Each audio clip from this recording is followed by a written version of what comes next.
if you can help us understand a little bit more about some of the basic demands of the workforce in operating a plant that's engaged in producing renewable fuels.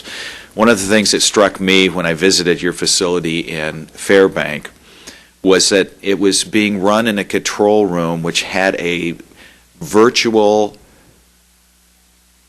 production facility that was visible on computer screens in the control room.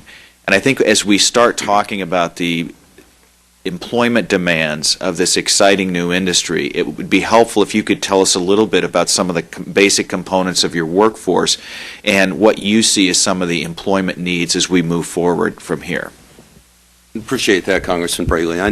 As you walk through the plants, the first impression is that the technology advancements have been so significant that they essentially run on their own when you look at the screen, and which has really led to part of the whole energy positiveness of the industry and the fast forwarding of that. But as you dive into the quality of the workforce needed to both run those facilities, the computers, to interpret what they're telling them, to be able to graph and maximize whether it be in fermentation or in quality control and taking the water off so that there isn't issues when it gets to the supplier, in the lab and testing the distiller's grain so we're sending high quality distiller's grain back to livestock feed, and understanding the protein and the nutritional value of that.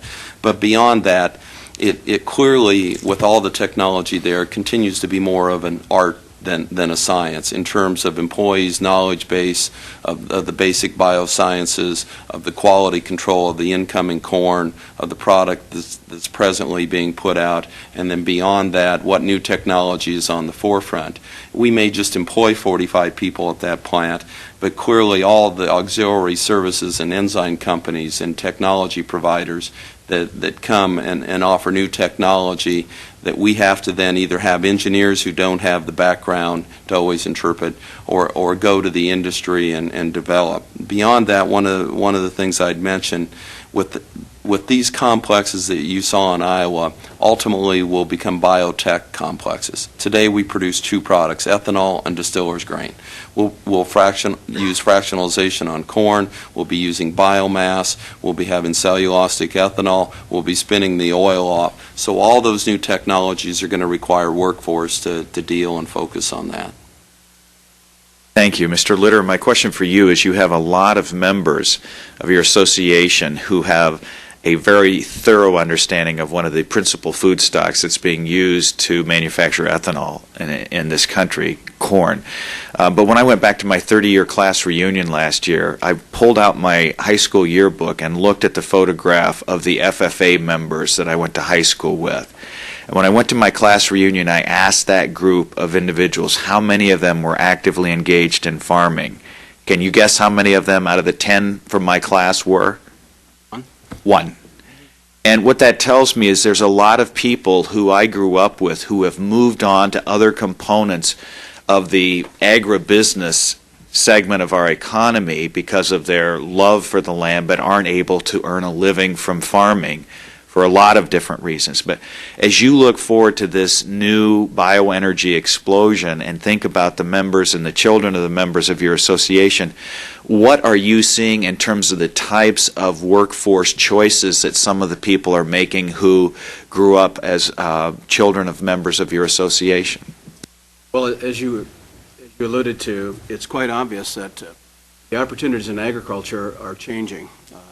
Technology allows farmers to farm a lot more acres than they have in the past, and that probably is going to continue. So we have to have other opportunities for our children and offspring if they want to stay in the state of Iowa and stay in the rural communities. We think the bioenergy field is going to help us achieve that. So it's a good thing for our families and for our beyond that, I think the thing that we see as a vision in the National Corn Goal, starch-based ethanol probably will produce about 15 billion gallons of ethanol by the year 2000. A lot of that expansion is front. The uncertainty is probably on the cellulosic portion and how fast that can be economically viable. Cellulosic portion has a lot more job opportunities in addition to what's coming from. So sum up, I would say that the opportunities in rural America are really enhanced by what's going on with expansion. It's good for rural communities, and good for our rural workforce. Thank you. Dr. Keir, one of the things that we know is that community colleges across the country are playing an increasing role in preparing students for a whole host of different occupations. What is it about this bioenergy segment of the economy that's attractive to community colleges as we move forward in pursuing a new energy policy? That's a very good point, because I think sometimes when we're looking at workforce preparation in Iowa and then across the country, we have a very silo-esque approach to it. So we have a lot of advanced manufacturing in Iowa, and so we are trying to prepare workers for them. We're trying to prepare workers for all the various industries, all competing for diminishing high school classes. This particular field, though, I think will be extremely appealing to young people. And we've seen in community colleges how hesitant a lot of students are to really plunge into science and math and engineering and the tougher subjects. But this at the end has that motivational aspect of something new and exciting, and it's good for America, and so I think our biggest challenge here, with such low unemployment, at least in Iowa, is to really clarify what is involved in this industry and why it's exciting, and get down into the middle schools and start filling the pipeline. When I heard someone say that we needed to fill the workforce in 6 months, that's kind of frightening, because even community colleges, which can turn on a dime, can't go from nothing to a fully trained technician in 6 months. There's a curriculum development and things that have to be done with the business. But I think this is going to attract a lot of students if we promote it correctly, and I think we can more than meet the need. Thank you. Mr. Calpert, one of the comments you made that really struck me was when you were talking about the role of your program, you were talking about the void of qualified applicants. Right.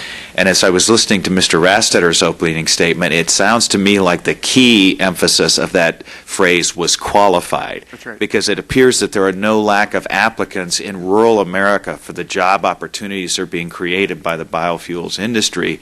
But the real critical component of that is creating opportunities for qualified and skilled workers to fill the need. Your program has been on the cutting edge of identifying a need, trying to provide training and educational opportunities.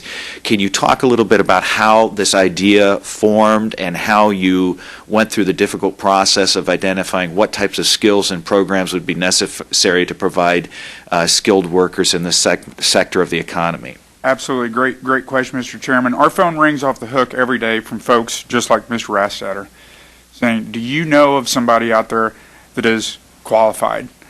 We have a phrase at National Corn to Ethanol Research Center that this industry, the biofuels industry, there's a need from GEDs to PhDs. The need is out there. What's lacking is the qualified person. We can bring somebody to National Corn to Ethanol Research Center, and within 48 hours, we can make that person an analytical technologist. We can put them back in our pilot plant. They can start pulling samples of ethanol off a distillation column. They can go inject it on HPLC, and they can get a number. And they can record a number.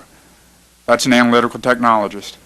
The need is for those folks that can actually analyze the analytical technology, and that's what our program is doing.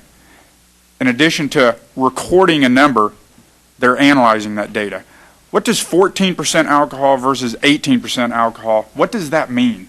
Well, to Mr. Rastetter's ethanol plants, that means 4% more ethanol yield per year, which is millions of dollars of production. That's the difference. How did we start this collaboration? Simple. We worked with a number of community colleges and four-year institutions to apply for an NSF grant. We didn't get it, but we weren't disappointed, because what grew out of it was a collaborative effort in which young folks are coming out of community colleges, four-year schools, trade schools, vocational tech programs. They're coming to our facility and going through these intense programs. We can't keep people in-house long enough before enzyme manufacturers, yeast companies, and ethanol producers hire these folks away.